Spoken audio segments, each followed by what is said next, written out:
Московский театр «Школа современной пьесы» на сцене Национального музыкально-драматического театра представил свой легендарный спектакль «Спасти камер юнкера Пушкина». Зрителям была дана чудесная возможность наблюдать за ходом спектакля прямо со сцены, где специально были организованы места для всех желающих. Как ты можешь не любить Пушкина?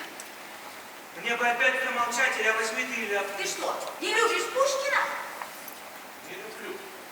5 лет дурак был. Это куда узнал, что не любить Пушкина нельзя? Это уже потом я узнал, что любимый поэт... Любимый поэт! Пушкин! Композитор! Чайковский! Пьеса рассказывает историю несостоявшегося подвига. Все разговоры о Пушкине так или иначе сводятся к той самой легендарной дуэли с Дантесом. Черная речка, морозное солнце, снег по колено и багровая кровь. Герои не проживают одну роль, они перевоплощаются в разных персонажей в зависимости от обстоятельств. Вся затея спектакля, что артисты, изначально просто артисты этого театра, которые знают кое-что, знают эту историю и ее рассказывают. И вначале мы все просто артисты. А потом дальше вот главный герой становится этим Петуниным до конца спектакля, а мы делаем некие такие, так скажем, наброски на персонажей. То есть мы не играем. Вот у меня там одна основная – это Дантес, вот, и много других каких-то небольших. И полковник там есть, и там Сека, его друзья, то есть разные персонажи. И мы в них не вживаемся, потому что так задуман этот спектакль, такой жанр.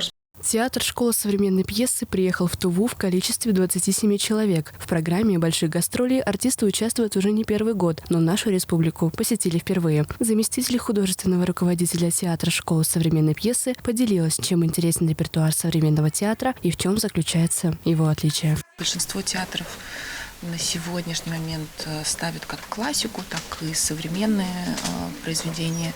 Но до определенного момента все, что ставилось в нашем театре, это были только современные пьесы. Либо, если это классика, то это какое-то новое прочтение классики. Сам спектакль не акцентирован лишь на одном Александре Сергеевиче Пушкине. Большее внимание уделено мальчику, обычному, ничем не примечательному, который к 40 годам так и не вылез из своей условной песочницы. Главный герой хоть и был готов умереть за Пушкина, но все же не дорос до него. В детском саду, а он вот он, мой рост, и здесь за мной вязался. И вот понял я, сразу как-то почувствовал, что ничего хорошего меня в этой школе не ждет. Спрашивается, а чего? Зрители также охотно поделились ожидаемыми впечатлениями о сегодняшнем спектакле приезжих артистов. Многие были удивлены творческому подходу к такой серьезной теме пьесы. Я вообще очень люблю театр, театралка.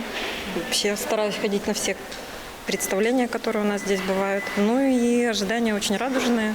Очень надеюсь, что мне все понравится. Я люблю, когда приезжает Москва, и здесь 3 спектакля подряд приезжают. И, конечно же, хочется попасть на все. Тем более такая интересная задумка со зрительным залом, что зрители будут сидеть на сцене. Я жду что-то необычное. В спектакле принимали участие известные российские актеры Валерия Ланская, Иван Мамонов, Александр Овчинников, Татьяна Царинина и Николай Голубев. Всего 5 человек, но так достойно сумели показать современную интерпретацию восприятия любимого поэта. Дарья Прокопьева, Чайхан Дангак, Азамат Ачур, телеканал ТУВА-24.